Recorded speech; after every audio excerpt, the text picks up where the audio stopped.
Sem mais delongas, convido nosso apresentador do dia.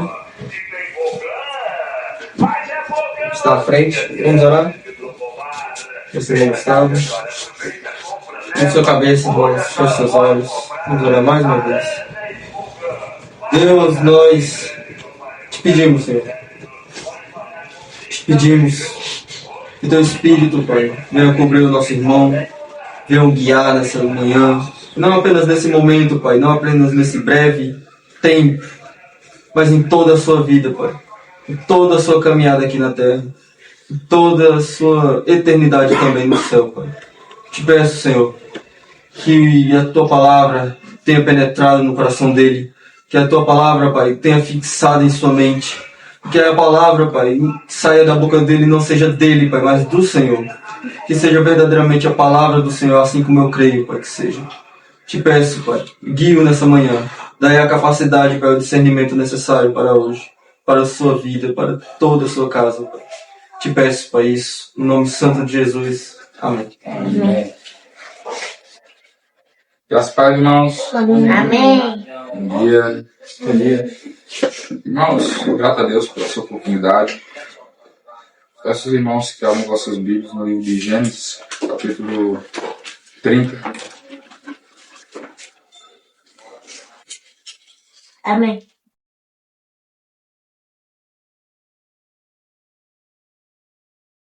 Gênesis, capítulo 30. Eu vou trazer um estudo sobre genealogia, um tema que eu gosto muito, só que não estava completo.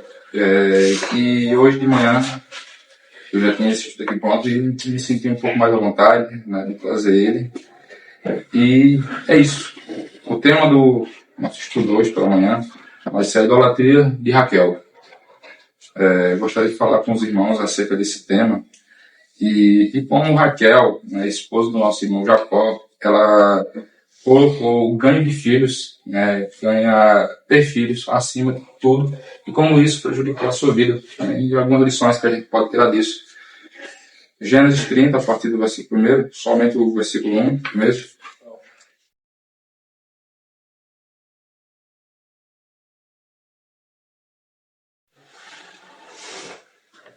Gênesis 30, versículo 1.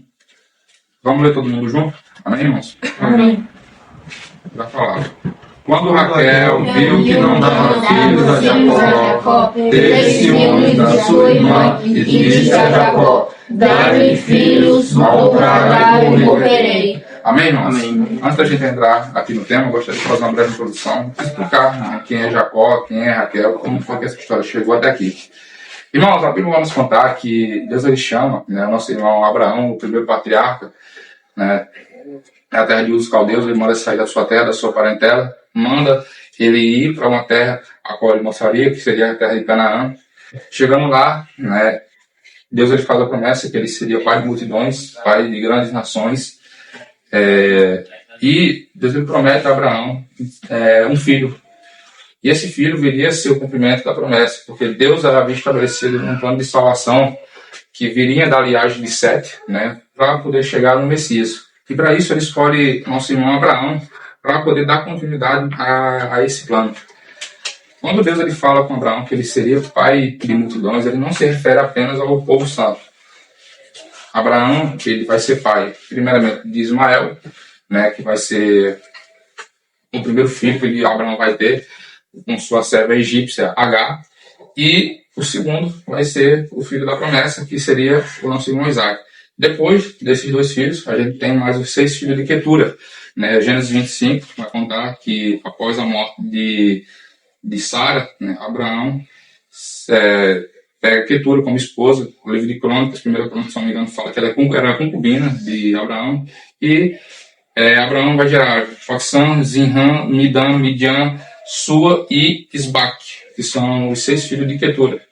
Abraão ele deixa toda a sua herança para Isaac, né, e despede os filhos de Quetura em direção ao Oriente, porque ele sabia que a promessa de Deus era em Isaac. Ismael também, ele despede um pouquinho antes, se não me engano, em Gênesis 19, depois eu confirmo. E quando a promessa de Deus fica com Isaac. Isaac vai ser o sucessor, ele não é o primogênito, né? Mas ele é o filho da promessa, ele é aquela qual a bênção de Deus ele repousa. Deus ele faz uma aliança agora com Isaac, passa de Abraão e a bênção segue com Isaac. Isaac, ele vai ser um personagem bem interessante, inclusive uma parte do estudo que eu ia trazer era sobre ele. Eu gosto muito do patriarca Isaac, porque ele tem algumas peculiaridades diferentes dos demais. Ele vai ser o único patriarca monogâmico, ele vai ser o único que só vai ter uma esposa diferente do seu pai. Abraão, né, e seus filhos Jacó e Esaú, todos eles e demais tiveram mais de uma esposa. Esaú teve duas que eram cananeias. A gente vai ter Jacó, que vai ter Raquel, Lia, Bila, que vai ser sua concubina, e também Zilpa, né, que vão ser as responsáveis por gerar os filhos que dão início às 12 tribos.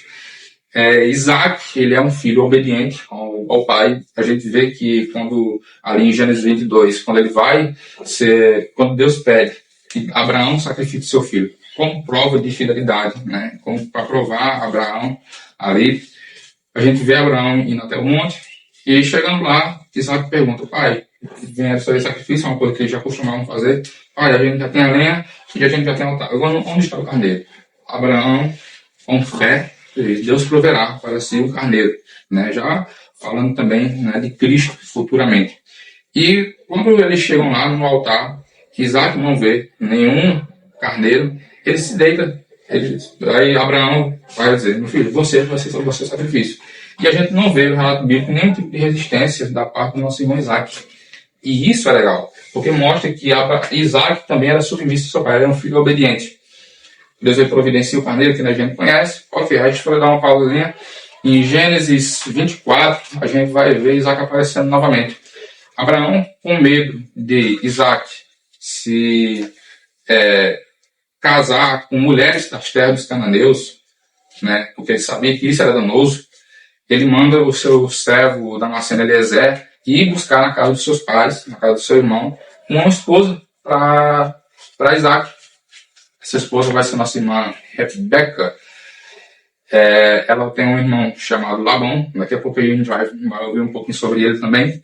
E o Damasceno Eliezer vai lá, busca Rebeca para Isaac. Isaac tinha 40 anos, ou seja, a gente está apressado para casar, fica calmo. Isaac só vai casar com seus 40. E a Bíblia vai nos falar, interessante, não que Raquel seja a matriarca, porque a descendência santa passa por Lia, através do seu quarto filho, que é Judá. Mas todas as mulheres dos patriarcas sempre tinham alguma com esterilidade. Sara, até então, dava-se a entender que ela era estéril, porque ela já estava mais ou menos nos seus 100 anos e ainda não tinha dado filho. Quando a Bíblia vai contar sobre Rebeca, a Bíblia deixa bem claro que Isaac viu que ela era estéril e Isaac orou por ela imediatamente. A Bíblia é anacrônica. A gente não sabe o período que isso aconteceu. A gente não sabe se foi no primeiro ano de casamento, porque naquela época não existia teste de esterilidade. O casal se casava, passava um determinado tempo, 1, 2 anos, via que não estava engravidando, se dava a conclusão de que a pessoa ela era estéril. Isaac ora imediatamente ao Senhor e Deus ele concede o pedido de Isaac. Rebeca vai gerar 2 filhos, nosso irmão Jacó e nosso irmão Esaú. O primogênito é Esaú, ele vem à frente. Jacó vem segurado no calcanhar de Esaú. E as pessoas naquela época, esperto, né? Deixa aqui não. Ele segurou. E quando o Jacó ele faz isso, as pessoas têm a impressão que okay, esse rapaz aqui é um usurpador. Ele quer tomar o lugar do irmão. Por isso que vem o nome Jacó. Embora que eu falo que Jacó foi um pouco injustiçado, porque o nome dele, né, as ações dele foram coerentes àquilo que ele vivia. Porque Esaú, ele teve prioridade para... como ele era o primogênito, mas ele era uma pessoa ímpia. A gente pode falar dessa forma. Deus ele não escolhe Esaú. E a gente vai ver isso lá na frente, em Romanos capítulo 9. Né, o porquê que Deus ele traz a sua descendência através de Jacó.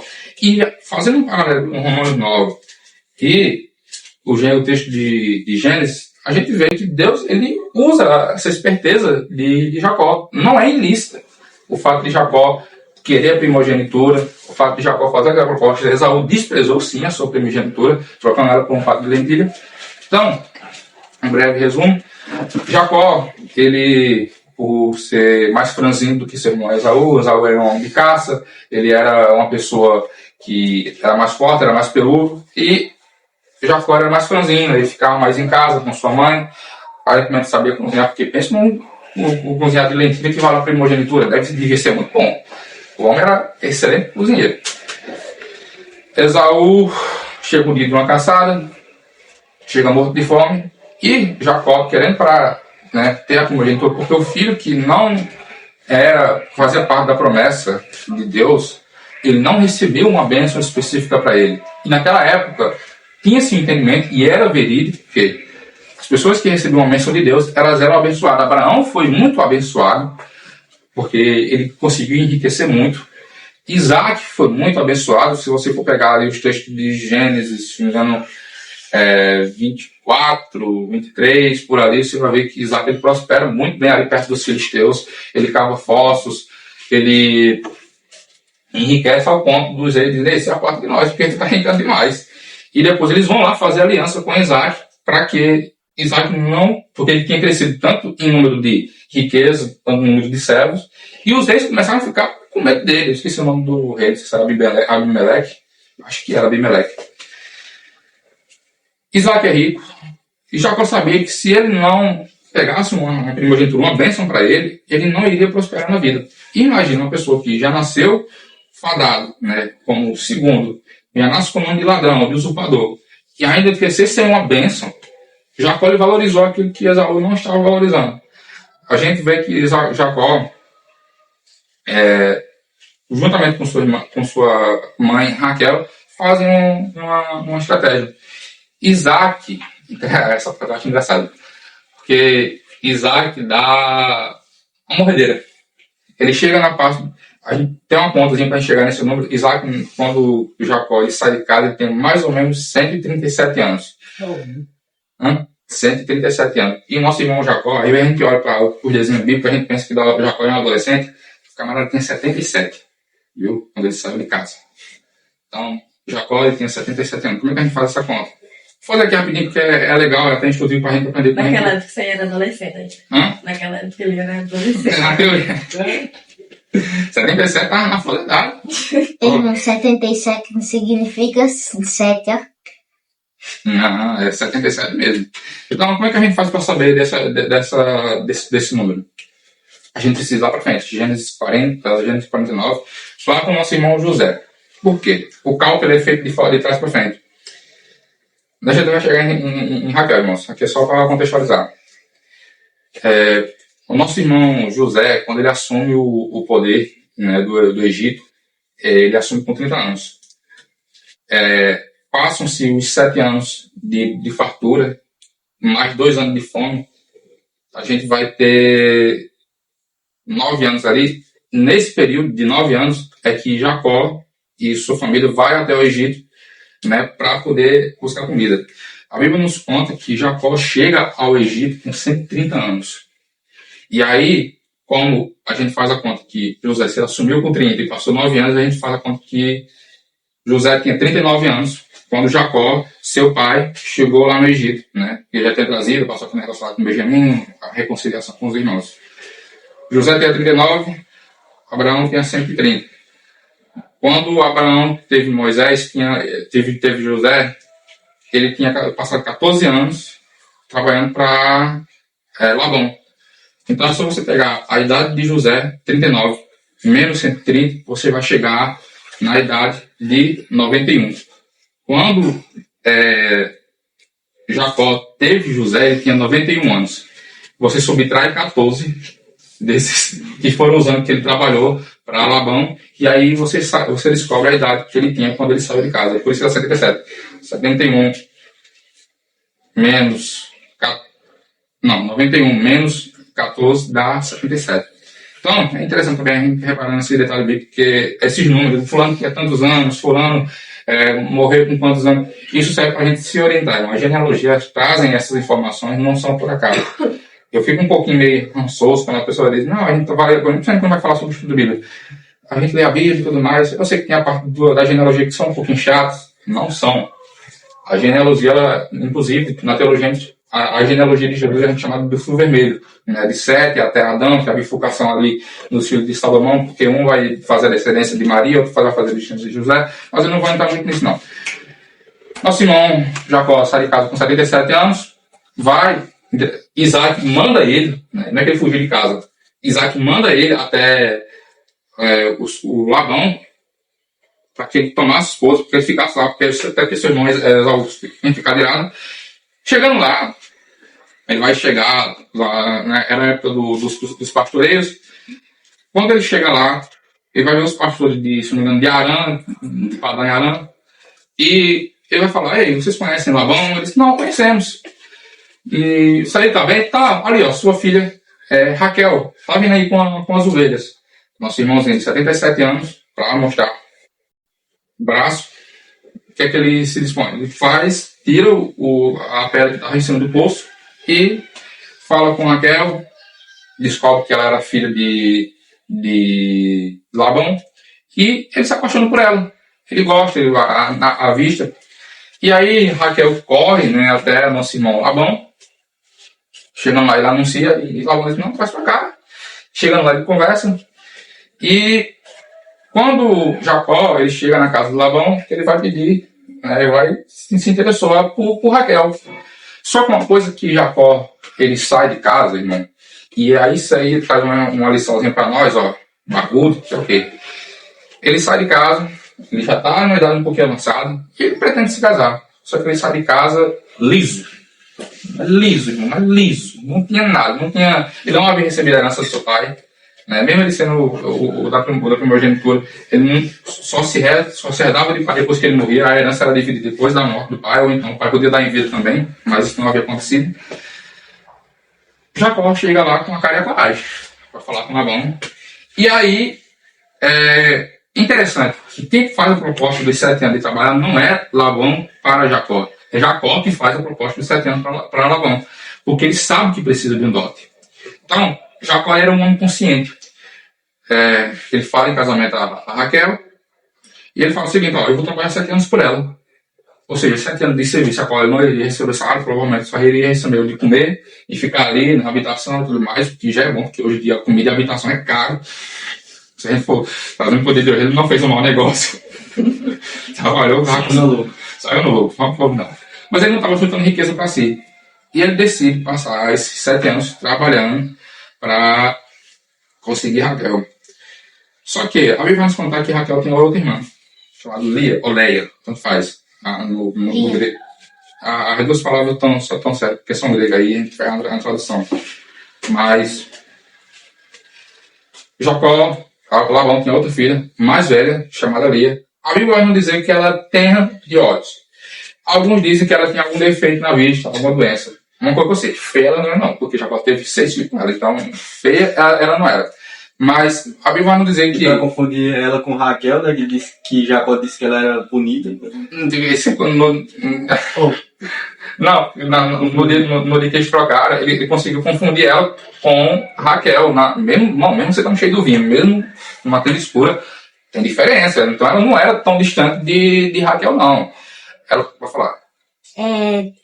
Jacó teve que trabalhar mais 7 anos, né? Ele trabalhou 14 anos para conseguir Raquel. Foi, porque ele não trabalha nem. Isso aí que Isaac falou, eu já ia falar no instante.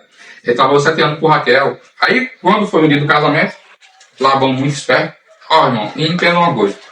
As coisas que acontecem na narrativa bíblica, elas têm justificativa. A gente não pode ter preconceito com as pessoas. Porque a gente olha para Labão, mas por que Labão enganou Jacó? Labão viu em Jacó filho de Isaac, que ele sabia que era abençoado por Deus, um homem rico.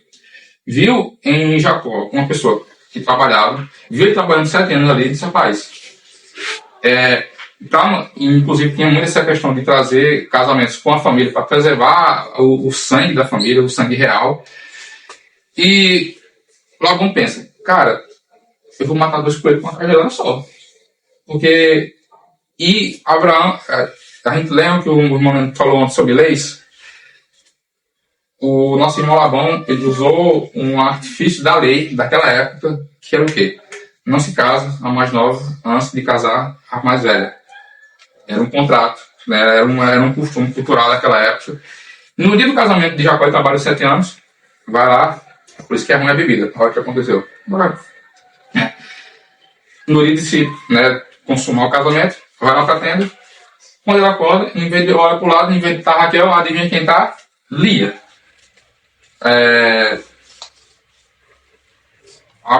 Jacó vai falar com Labão: gente, o que você foi comigo? Você me enganou? Aí ele usou a lei. Não, meu irmão, aqui não funciona assim não. Primeiro a gente casa a mais velha, para depois casar a mais nova. Mas não foi o seguinte: eu tô morando 7 anos, que é 7 anos? Então vai mais 7. Você cumpra os 7 dias, né, de núpcias com Lia, e depois você pode tomar Raquel para si. Raquel, ela não é tomada depois dos 14 anos, não. Assim que passa os 7 dias, né, que tem a questão da lua de mel ali, da coisa da consumação do casamento, ele já toma Raquel como esposa. Raquel ela entra como segunda esposa, viu? A primeira, a que tinha, na teoria, mais privilégios, era Lia. A gente não vai ver que isso não acontece, né? Nada derretido. Só no finalzinho que Jacó vai perceber que realmente era Lia que ele realmente amava. No final, enfim. Abraão toma Raquel por esposa. E aí a gente vai chegar aqui onde a gente está, Gênesis 30. Na verdade, aqui Gênesis 29. A partir do versículo 15. Raquel, irmão, é muito interessante a gente perceber que a genealogia da Bíblia, principalmente no fio vermelho, que é a genealogia messiânica. Não, essa aqui tá calor. Licença. Eu acho bonito ficar ali, mas não. A genealogia messiânica, ela sempre passou pelas pessoas certas. Deus, quando ele coloca ali 7 anos, Cainã, a genealogia ali do Messias, a partir de 7, filho de Adão e Eva, ele sempre vai escolher pessoas corretas, pessoas justas, pessoas que têm uma índole que parece com o céu. Você não vai ver pessoas ímpias entrando na genealogia de Cristo, não. Você pode ver pessoas que têm uma índole mais ou menos duvidosa, alguma coisa em outra. Mas Deus, ele sempre procura as melhores pessoas. Claro que, mas Raabe. Mas Raabe, ela era uma prostituta, mas ela se converteu ao Deus de Israel, e por causa de Salmão, que era descendente de Naasson, que era descendente de Judá, ela entrou para a genealogia. Mas Deus, ele sempre busca. No caso de Raquel e Lia, não, a gente precisa entender uma coisa. Entre Raquel, falando de caráter, e Lia dava de 10-0 em Raquel. Tá bom? Claro que as duas, em um momento, tiveram uma certa competição, mas você pode ver que Deus, ele olha um pouco mais para Lia. Porque Jacó, e daqui a pouco a gente vai falar um pouco sobre a visão de Jacó, e como a gente pode aprender algumas lições sobre o que não fazer, mas Deus, ele puxa um pouco mais para Lia. Por quê? Porque Lia era desprezada. E Lia dá a Jacó as coisas que naquela época eram mais valiosas do que ouro e prata: filhos. Jacó, de Lia, só de Lia, ele vai ter mais 4 filhos de concubina, mais 2 filhos de Raquel, mas só de Lia ele tem 6, que vai ser o nosso irmão Rubem, Simeão, Levi e Judá. Judá é o 4º filho. E também depois Isacar e Zebulon. E também Diná. Se a gente for colocar na conta, na verdade, Lia teve 7 filhos para Jacó.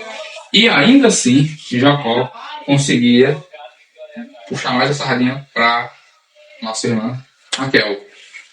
Só que, com o tempo, isso vai mudando. E a gente vai ver alguns casos de caráter de Raquel ao longo do tempo. A primeira coisa que a gente pode perceber, eu separei aqui 7 pontos sobre Raquel, né, sobre 7 características dela, e boa parte delas são boas, irmão. Só que as que pesam um pouquinho, são um pouquinho pesadas. Primeira detalhe dela, Gênesis, capítulo 28, versículo 6. Abra aí, por favor. Gênesis 28. Deixa eu ver isso aqui mesmo. Não, Gênesis 29, não, desculpa. Gênesis 29. Gênesis 29.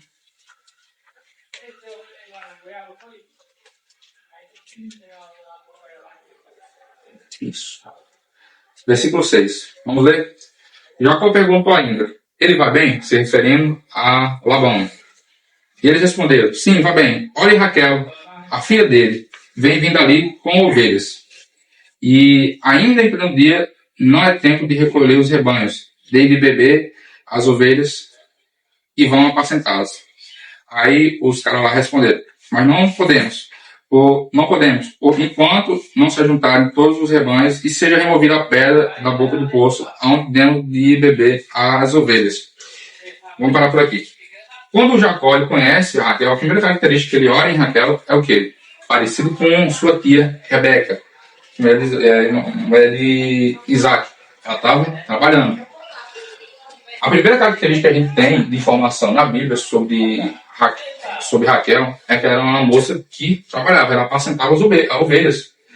Quando a gente encontra lá no registro de Gênesis, em Gênesis 24, a gente vê que quando o Damasceno vai encontrar com Raquel, ele vê ela pegando água em cântaros.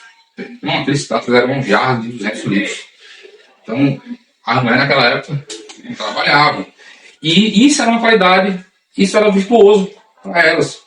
Porque mostravam que elas tinham disposição para também, se elas cuidavam da casa, no geral, deixa eu usar aqui, se eu perder minha linha de raciocínio, que eu não volto mais não. Mostrava que, se elas tinham disposição para cuidar dos afazeres, enquanto elas estavam na casa dos seus pais, elas também tinham capacidade de cuidar dos seus maridos. Então, a primeira coisa que Jacó ele observa, né, em Raquel, é que ela estava trabalhando. Só para puxar um pouquinho essa sardinha aqui de Jacó. Tinha um bocado de homem aqui para cuidar dos rebanhos. Eles estavam dizendo: não, mas a gente está vendo aqui como é que a gente vai remover uma pedra. E Jacó sozinho remove essa pedra. Ou seja, não era só Esaú que era avantajado do braço, não, viu? Não sei se também, porque para se amostrar para a mulher, a gente gosta de se amostrar. Mas ele tirou uma força, irmão. Que não tinha pastores lá. E os caras estavam esperando alguém ter coragem de virar essa pedra. E Jacó vai lá sozinho e tira. Não sei se foi só para se amostrar, para defender Raquel, provavelmente foi. Inclusive, depois disso, Meu Deus. Gênesis 29, 12, ela fala o quê? Ela corre para anunciar a seu pai. Vamos aqui. Então Jacó contou a Raquel que ele era parente de seu pai, pois era filho de Rebeca, e ela correu e comunicou a seu pai. E aqui a gente vê outra coisa interessante. Parece que Jacó chama a atenção de Raquel. Irmão, todas as palavras que estão na Bíblia não estão por acaso. Esse texto poderia falar o seguinte: e ela foi comunicar ao seu pai, ou então ela se dirigiu e foi comunicar ao seu pai. Ela foi correndo. A impressão que eu tenho é que a narrativa bíblica expressa um certo tipo de grau de animação. Aí vamos olhar para o lado de Raquel. Ela vê um primo dela, que é filho de sua tia, que está bem sucedida, rica, forte. Vamos dar secreto a Jacó. Forte. E aí ela disse: rapaz, bom pretendente. Isso aqui não deixa passar, não. Tem uns pastores aqui que estão tudo preguiçosos. Já chegou também mostrando até então. Versículo 11. Vamos ler. Só por coisa.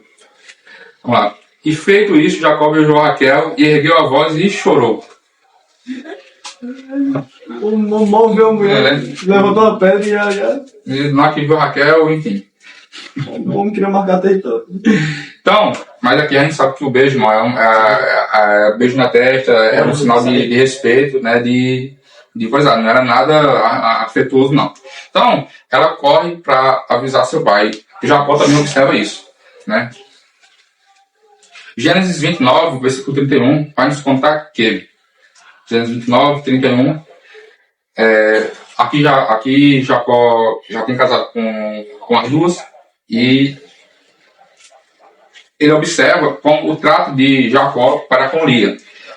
Quando o Senhor viu que Lia era desprezada, fez com que ela fosse fecunda, ou seja, tivesse muitos filhos, ao passo que Raquel era estéril.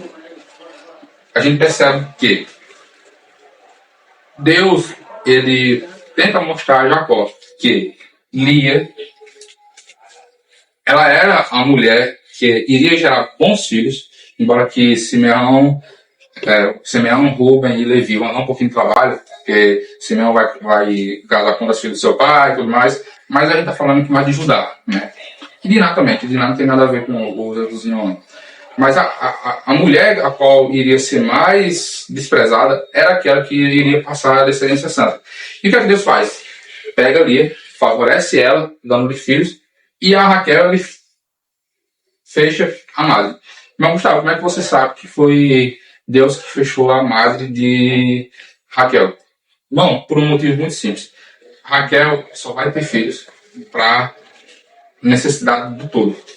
Nosso irmão José e nosso irmão Benjamim, eles vão fazer parte de um contexto que José vai ser responsável pelo mantimento de todos os filhos, de toda a família da terra, não só de Jacó, naquela época.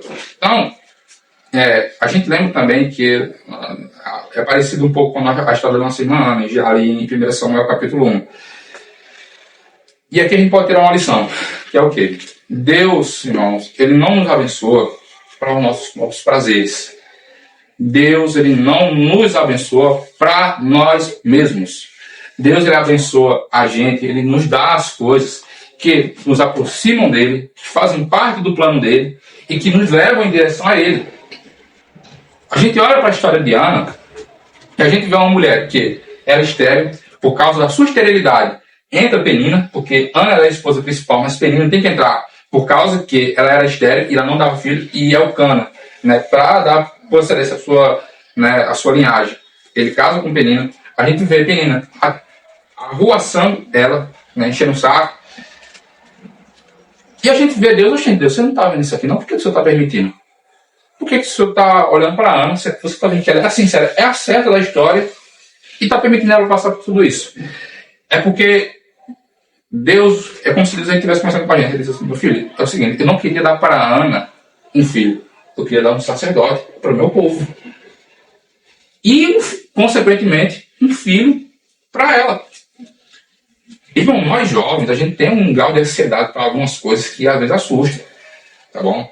A gente está falando aqui, principalmente na questão de casamento, trabalho, questão de finanças, saber se a gente vai conquistar alguma coisa.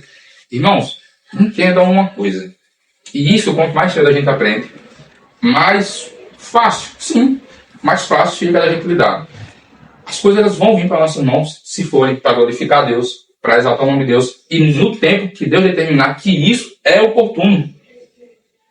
Se Deus ele vê que um jovem se casar aos 20 anos é algo bom para o reino dele, ele vai fazer ele se casar com 20 anos. Se ele vê que o jovem vai casar com 50 é bom para o reino dele, vai ser com 50. E louvado seja Deus por isso. Não, mas o rapaz vai ficar muito tempo sozinho, vai passar por diversas humilhações, pode ser que ele vai ficar pensando que ele não vai arrumar esposa. Irmãos, de uma forma bem... Deus ele não se preocupa tanto com essas coisas, não. O dever de Deus é nos salvar. É fazer... Só o fato de a gente estar fazendo parte do plano dele, já é algo que a gente tem que glorificar a ele. O tempo que demora para que essas promessas cheguem até nós são relativos, irmão, e elas vêm. E quando a gente confia no Senhor, assim como Davi confia nos Salmos, esperei com paciência no Senhor, ele ouviu meu clamor, né? Me tirou de um charco de lodo, pôs meu pé sobre a rocha, firmou meus passos. Quando a gente espera dessa forma, a gente entende que o plano de Deus ele é perfeito. As coisas só vão vir para minha mão se forem para me abençoar os outros e fazer parte do plano dele. Raquel, ela iria ter filhos, irmão, e filhos importantes.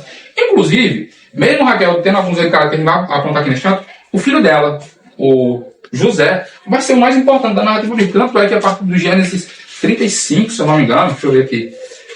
Gênesis 35, não, vai ser Gênesis 37. A narrativa vai focar só em José, no filho de Raquel. Então, Raquel ela tinha uma semente que no futuro iria ser uma bênção para a humanidade, mas que demorou um pouquinho mais de tempo do que os filhos de Lia. Tá bom? Então, a gente tem que ver essa questão também. Os filhos de Lia foram tendo no período dos 7 anos que ele estava trabalhando ali por coisa. Depois Abraão vai trabalhar mais 7 anos para poder se enriquecer, né? Porque também ela tinha feito filho. Ela estava com 2 mulheres, 4 concubinas, tinha que sustentar todo mundo, né? Então ela vai trabalhar 7 anos para fazer, né, Cacau, que nem nosso irmão Jack fala. E, né, a gente vai ver depois disso aí a saída de Jacó lá de Labão, depois que ele ter conseguido muito gado e muitas coisas. A gente vê lá como Deus ele faz, a questão das ovelhas, Labão tenta enganar Jacó, tudo mais. Raquel era estéril. E, vamos lá. Em Gênesis 31, Gênesis 30, versículo 1, vai mostrar o quê? Que ela era invejosa. Gênesis 30, versículo 1. Quando Raquel viu que não dava filhos a Jacó, teve ciúmes da sua irmã e disse a Jacó: dá-me filhos, se do contrário, morrerei. Na outra tradução, que é a que o pastor a RC vai falar que ela teve inveja da sua irmã e ela vai falar para Jacó: dai-me filhos, senão morrerei. Engraçado que ela coloca em Jacó uma responsabilidade que era dela, porque Jacó ele não era estéril, que também qual o risco do homem, né, também não ser fecundo.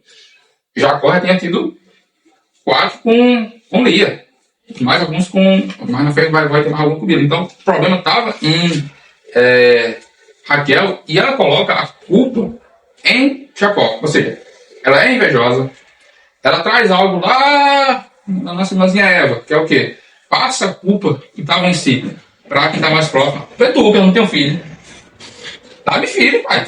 Dá filho para os outros, não dá filho para eu quê? E aí Jacó dá uma resposta boa, que é o quê? Jacó ficou irado com Raquel e disse: será que eu estou em lugar de Deus que impediu de ter filho? Sou fã de Jacó. Sou fã. Gosto desse cara. Porque ele reconhece que a esterilidade de Raquel, ela vem de Deus. Irmãos, essa visão, você vai ver isso muito no Antigo Testamento. Você não vai ver ninguém falando de Satanás no Antigo Testamento, não. A gente vai ver essa linguagem um pouco mais já no Novo Testamento. Mas tudo que acontecer, que é bom, que é ruim, as pessoas atribuíam a Deus. A gente vê isso no livro de Jó, inclusive, quando eu estou o livro de Jó, é incrível. O período que ele foi escrito, parte do suíte, enfim. Então, ele atribui a esterilidade de Raquel a Deus. Ela era invejosa, tinha essa coisa de estar botando a culpa para os outros. E a quinta parte, que eu acho que aqui chega na gravidade, chega no tema a qual a gente está falando. Ela era idólatra, literalmente idólatra. E ela era idólatra nos dois sentidos. Ela idolatrava a visão de ter filhos e ela idolatrava a imagem. Vamos lá, Gênesis 31, 30, se não me engano. 19, né? Deixa eu ver aqui. 31, 19. Isso. Obrigado. Enquanto Labão tinha ido fazer as tosquias das ovelhas, Raquel roubou os ídolos do lar que pertenciam a seu pai. Se lembre que a idolatria, naquela época, era algo que já havia se espalhado. Inclusive, o Abraão é tirado de um meio idólatra. Seus pais, eles eram idólatras. E essa cultura idólatra, né, parte ali de Terá, né, vai se espalhar para a sua descendência. Labão, ele era idólatra. Só que quando Jacó ele chega com essa aliança, ele já sabia que ele tinha roubado a primogenitura, não. Roubado a primogenitura do seu irmão. Ele sabia que ele carregava a promessa com Deus de Israel. Deus se encontra com ele em Betel. Né? Deus ele faz algumas alianças com Jacó já. Ele tem ciência do Deus verdadeiro. A idolatria na família de Jacó era estritamente proibida.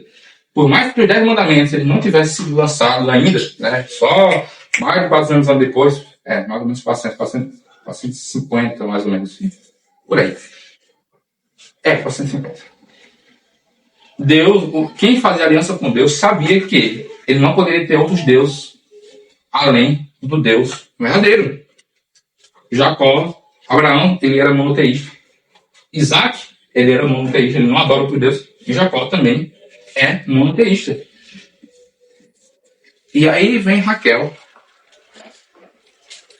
roubando o quê? Roubando dinheiro. Eu só falo de roubar já é ruim. Isso aí demonstra uma falha de caráter muito alta. Que toma forte do que é dos outros. Com as filhas do pai dela. Cuidado que a gente também não pode roubar nos pais, não. Roubar uma moedinha para comprar lanche é errado também. Mas a filha do pai dela, ela rouba. E não só rouba, ela rouba ídolos.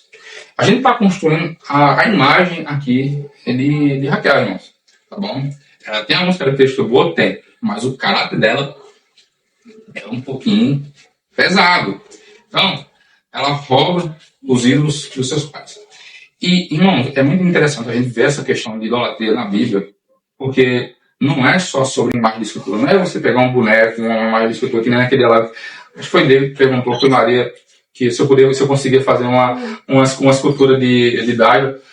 E na hora eu me desliguei. Eu pensei, não, peraí, como seria fazer a escultura? O quê? Aí, não, acho que até consigo. Aí de repente eu me toquei. O que é que eu tô falando aqui? Falo de fazer imagem de escultura. Dos presbiterianos, vou ser tocado fogo agora. Oi, irmão. Escapei fedendo, mas morrer cheirando. Aí, irmão, então a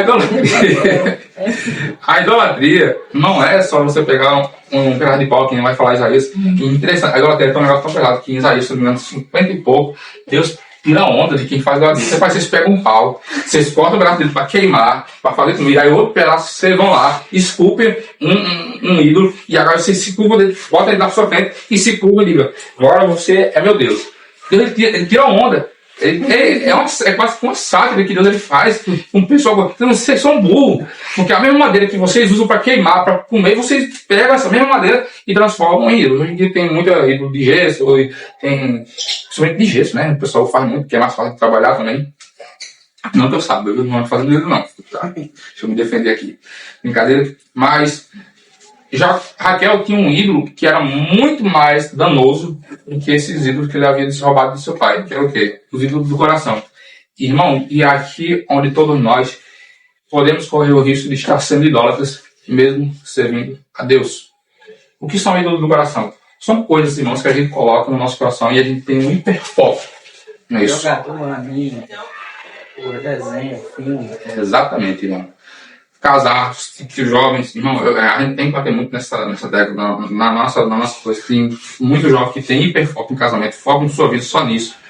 Trabalho também, animes, séries, livros. Irmão, nada. Ninguém vai pra certo, não. Ela se intimidou. Brincadeira, irmão. Se tivesse luz na entrada mesmo, também não é. Livros sem ser. Não, até livros teológicos, C.S. Lewis, tudo.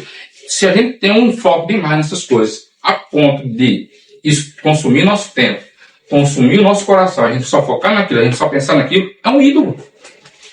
Irmão, não existe esse negócio de Deus em primeiro lugar. Não, só existe um lugar para Deus. Não existe um pódio em nosso coração.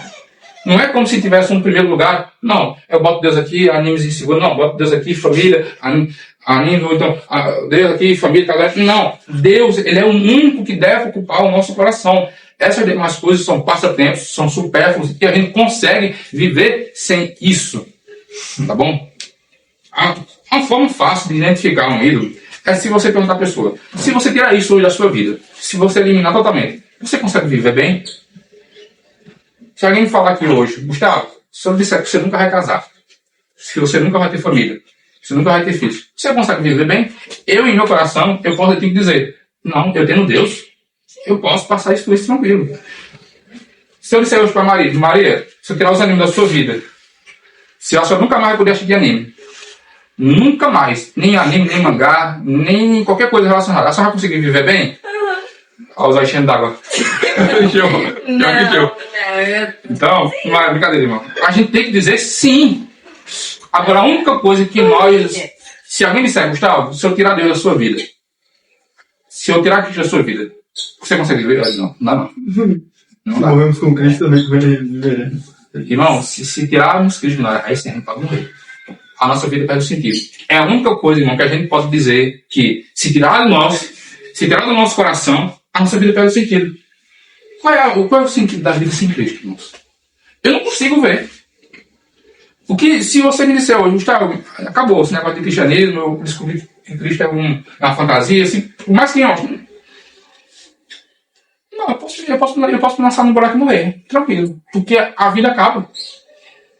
Se me conseguir, e não vão conseguir, a gente sabe que Cristo ele é real, ele se prova isso em nossa vida, mas se por algum motivo, num campo aqui de suposição, Gustavo, Cristo não existe, Deus não existe, o ateísmo é a verdade. Não faz sentido viver. Não existe por que viver se Cristo não é real. Seja tudo mentira e Cristo verdadeiro. Não existe verdadeiro. Então, a gente sabe que um ídolo é um ídolo quando a gente toca no nosso coração. Irmão, e é bom a gente fazer isso quando a gente está orando.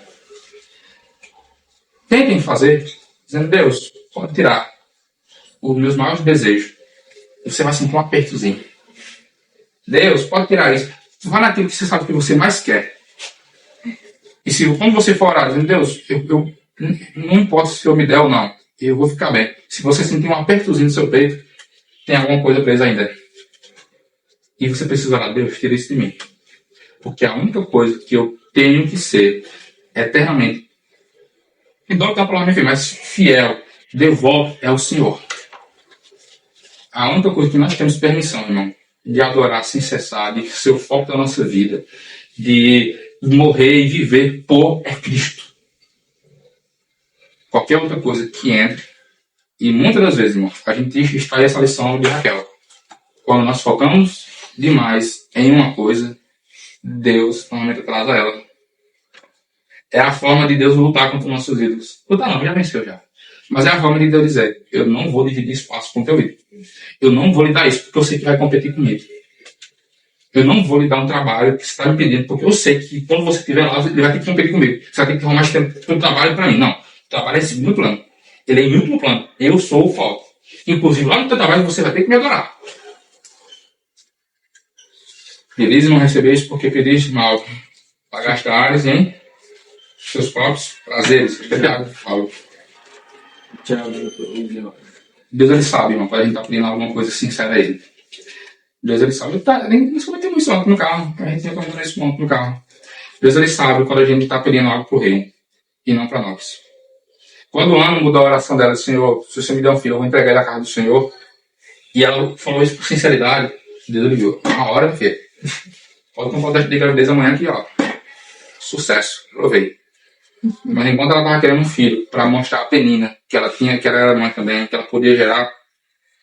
Não, Deus, né? Deus ali. Aí você não pensa, é besta, que eu vou falar. Mas é importante para a nossa questão. Deus, ele não nos abençoou para a gente esfregar na cara de ninguém, não. Deus, ele não nos abençoou para provar, para a gente mostrar para as pessoas que Deus nos abençoou. Não. Deus nos abençoou por amor. É por primeira coisa, louvou o nome dele, mas por amor. E Deus, ele não quer que as nossas bênçãos elas sejam motivo de briga, discórdia ou algo do tipo.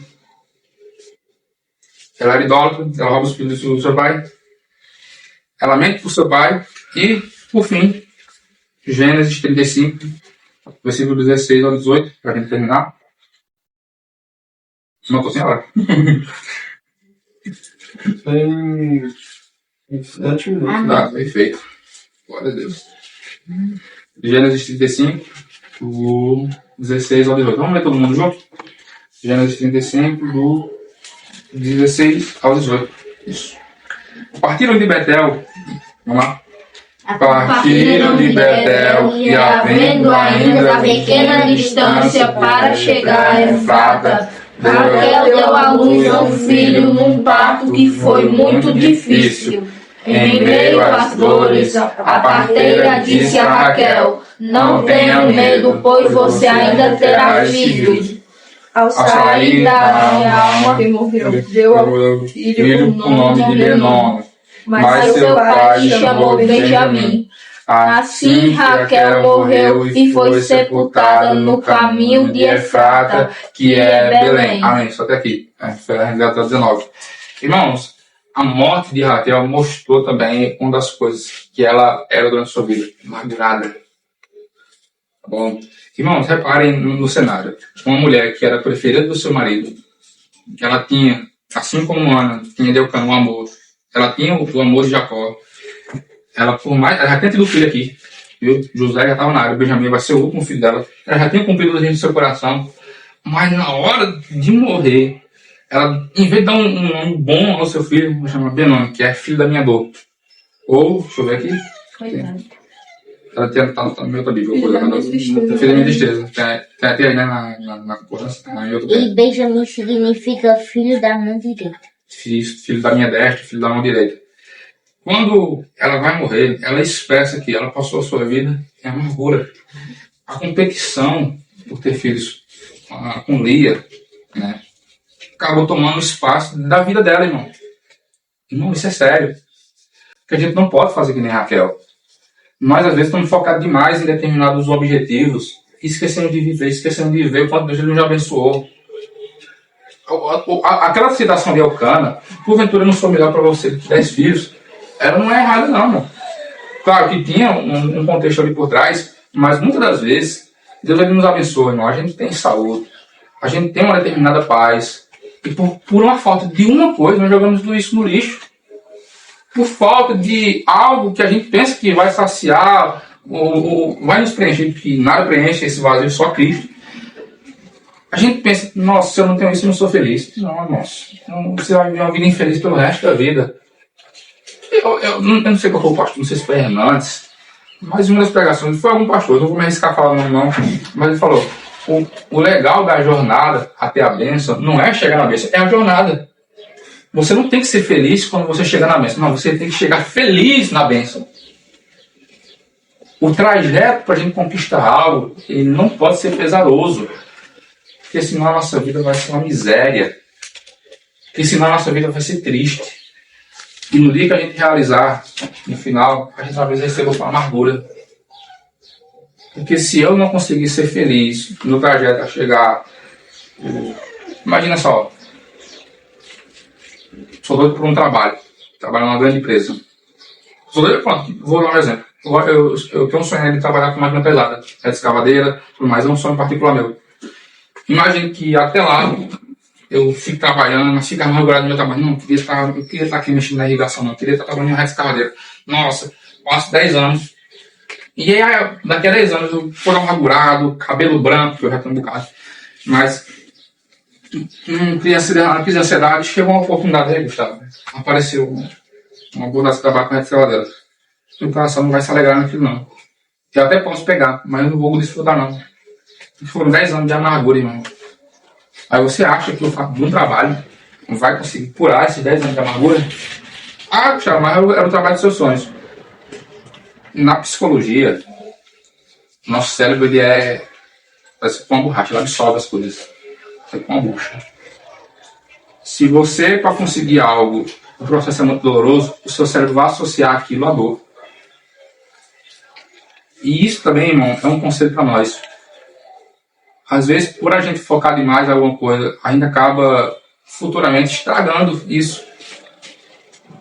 Jovens, não pensem que se vocês ficarem focados demais no casamento, vocês vão ter um casamento bom. Às vezes você vai se sentir até enfadigado no casamento quando vocês entrarem. Trabalho também, se vocês chegarem no trabalho, passarem muito tempo pensando demais, que nem vocês entrarem na escavadeira, quando vocês chegarem nesse, vocês não vão conseguir desfrutar. Descansem. Entreguem ao Senhor, façam a parte de vocês também, que você vê que Jacó trabalhou aqui 7 anos, 14 anos por Léa, por Raquel, ele não trabalhou nenhum ano por dia, não. Mas ele fez a parte dele e na hora de desfrutar, ele desfrutou.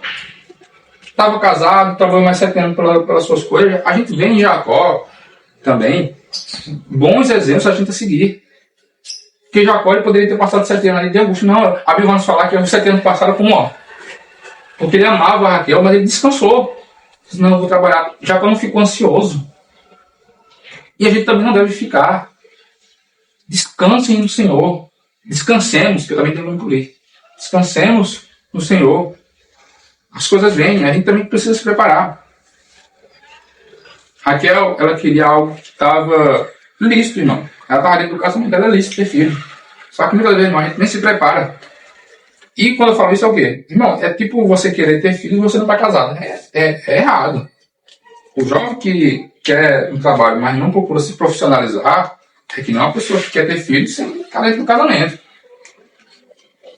Então, preparar também para o casamento também é algo importante. Trabalho, tá bom? Isso aqui, ó, ler livros. Tem aquele livro lá, Em Busca de Rebeca, de Paulo Júnior.